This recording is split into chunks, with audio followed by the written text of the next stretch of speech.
Hari Om.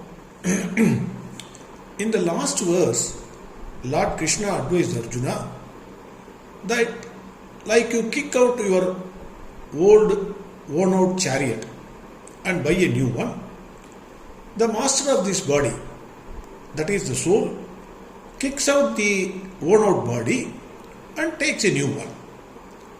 Hence, a man of wisdom never worries when the soul leaves the worn out body and gets a new one. This is what Lord Krishna said. In this world, we undergo two types of sufferings. One is physical, another is mental, that is emotional suffering. These sufferings are because of the contact of the sense organs with the sense objects of the world. The world is full of opposites: hot and cold, success and failure, happy and sad, pleasure and pain, eating and fasting, birth and death, etc. etc. Everything is full of opposites. Having born, we have to live in the world of opposites. We cannot avoid one and take the other. It is impossible. In the next verse, Lord Krishna advises us how to live in the midst of these opposites. Matra sparshast kaundeya sidoshna sukha dukkadaha akamapayino nityaha tam titikshasva bharata. Matra sparshastu, the contact of sense organs with what? With the world of objects. He Kaunteya, son of Kunti, putra, Sita Ushna Sukha Dukkadaha, like cold and heat, happiness and sadness, Agama Apayinaha Anityaha. They come and go, they are Anitya, they are not permanent. Tam Titikshasva Bharata. Hey Bharata, that is Arjuna, endure them. This is what Lord Krishna says. In this verse, Lord Krishna says that only when the sense organs, that is, the antennas of the body, contact with the sense objects of the world, heat and cold, pressure and pain, are experienced by the body, mind and sense complex. Neither the sense objects are permanent, nor the feelings given by them are permanent. They come and go. The only way to overcome is to endure them. This is what Lord Krishna says in this verse. We know what are the sense organs. Our eyes, our nose, our ears, our tongue, our skin. These are all the sense organs. They are all our antennas. The sense organs receive the signals from the sense objects of the world and sends the signal to the mind. The mind is a good servant of the intellect, receives the signals and put it to the intellect. These are the signals. Based on the instruction received from the intellect, the mind again gives order to the organs of action, the hands, legs, etc. Do something, don't do it, etc. For example, if you touch a hot vessel, mind gives an order, take your hand immediately. These are all happening at a lightning speed. Sita Ushna. In this verse, Sita Ushna, there are some important words that we are going to see. Sita Ushna means cold and hot, summer and winter. The weather always keeps on changing. If summer is there, winter is not far off. In a changing world, everything is every moment changing. They come and go. Nothing is permanent. Similarly, Sukha Dukkha, happiness and sadness, or pleasure and pain, they are also not permanent. They come and they go. One day you are happy, another day you are sad. Morning you are happy, afternoon you are sad. So daily events of life, you can't avoid this. Because of the weather conditions or because of the happiness or sadness of life, the world never stops. It keeps on going. Unmindful of the happenings in this world, life moves on. Anitya. Those who know the difference between Nitya and Anitya are people of wisdom. Lord Krishna is saying, everything in this world is anitya. Nothing is permanent. Change is the only constant thing in this world. The next very important word in this verse is Kaunteya. Lord Krishna calls Arjuna as Kaunteya. Matra sparshastu Kaunteya. Lord Krishna calls in this verse as Kaunteya, meaning Kunti putra. Why he called Arjuna as Kunti putra? Lord Krishna is the greatest master. He is a Yoga Guru. He gives live examples, living examples. If he quotes somebody else who is dead and gone, Arjuna may think it is all cock and bull story, said by Lord Krishna to convince him. He was in that mentality at that time.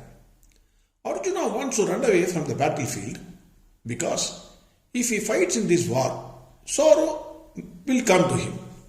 He thought people cannot live or lead a normal life in the midst of sorrows.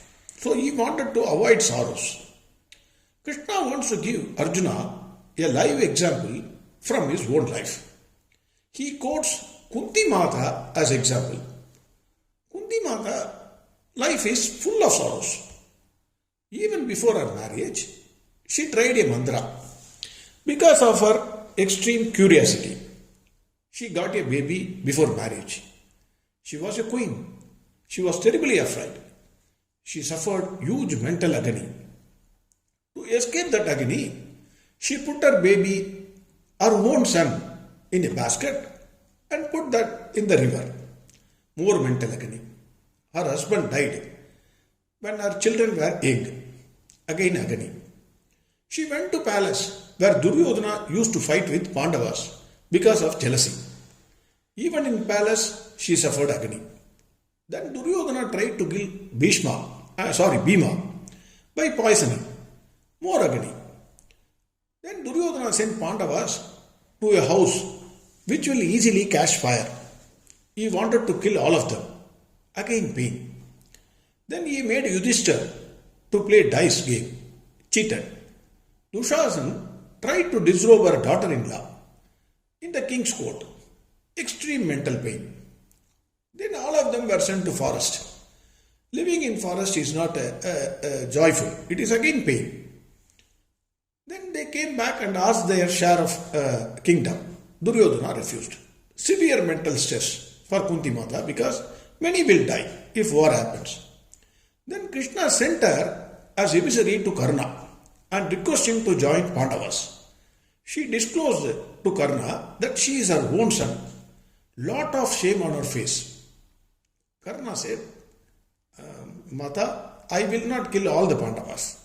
It is either me or Arjuna. One of us will surely die in this war. In any case, even if any one of them dies, it is our own son. So again pain. Hey Arjuna, live example, your own mother Kunti is there. How she carried on life with so much of mental agony. Did you not see her? Did you see on any day any shade of sorrow on her face? This much mental pain she had. Had she ever shown to any of you her mental agony? She is ever calm and composed and leading life as if nothing happened because she knows sorrows and sufferings are part of life and they are not permanent. They will come and go. Born in this world, no one can avoid or escape the sorrow. Each one is having his or her cup of woes. To everyone, his cup is the worst cup. Did you ever notice Kunti Mata not doing her duty of cooking or not serving food to the guests or to you people or bring you up in a proper manner or serving food to me? Did she lament any time? Did she tell even any one of you that she is undergoing tremendous mental suffering? Never. Having born to her, is it not shame on your part to say, I cannot bear the sorrow of death of my relatives. I will run away from my duty? Hey Arjuna, having born to Kunti Mata, I did not expect you to behave like this. You said family dharma. They are handed over by elders of the family. Kunti Mata stood like a rock in her sorrows and sufferings. What happened to your family dharma? As a son brought by her, you must stand up and ignore your personal sorrows and sufferings and fight to uphold the dharma. This is what I think Lord Krishna conveyed to Arjuna when he called Arjuna as Kunti putra, Kaundeya. Another important word in this verse is Titikshasva. The Sanskrit word Titikshasva means endure. That is, to suffer a painful or uncomfortable situation without complaining. How can you undergo a suffering without complaining? If there is pain, there is pain. It is extremely difficult to undergo the pain without weeping and wailing. For all of us, no one is accepted in this. I think Lord Krishna indirectly gives a secret how to endure the pleasure and pain of life. If you deeply think, extreme hot and extreme cold are one and the same. Both are not different.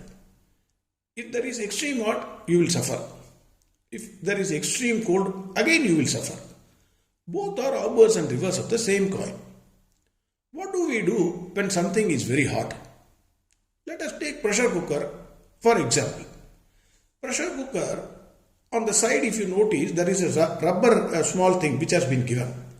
So even if it is extremely hot, you will be able to take the pressure cooker out of the stove and keep it away.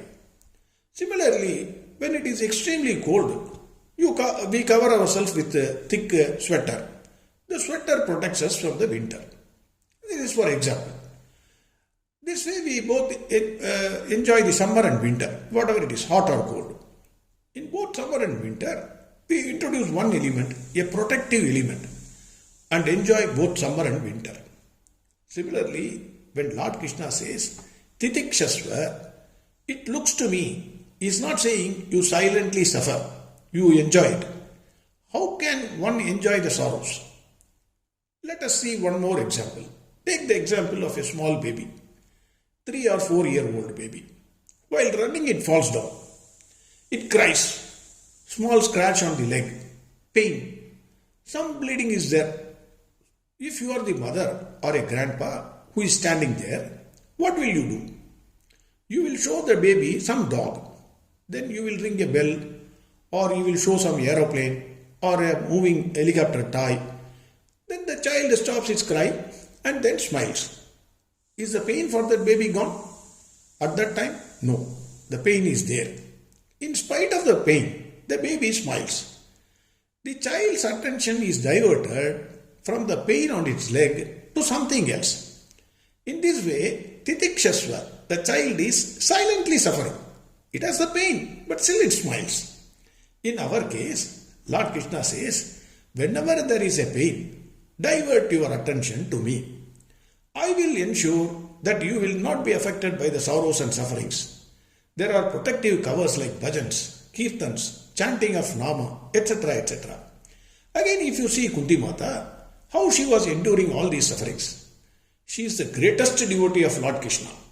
She was always thinking about Lord Krishna, whether there is success or failure, whether there is happiness or sadness. The same way, hey Arjuna, divert your mind and surrender to me. I will ensure that you will not be undergoing the pains of your mind, pressures, whatever be the pressure. The sorrows and sufferings will be there. It is all what you have earned by your karmas.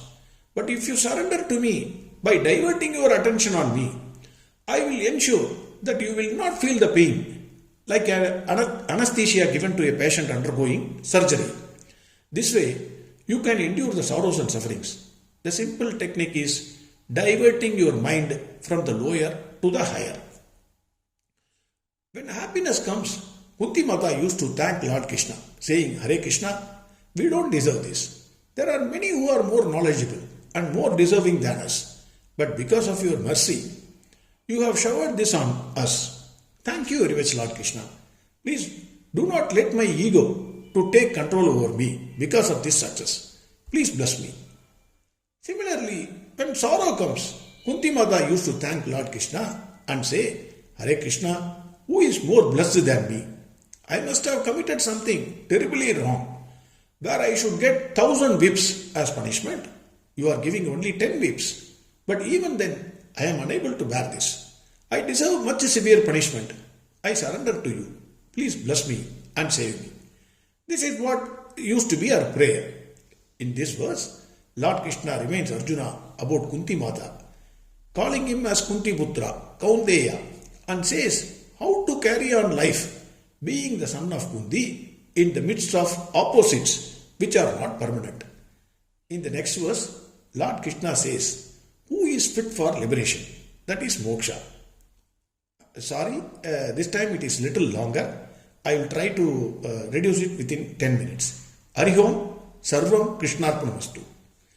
Narayana Narayana Narayana Narayana Narayana Narayana Narayana Narayana Narayana Narayana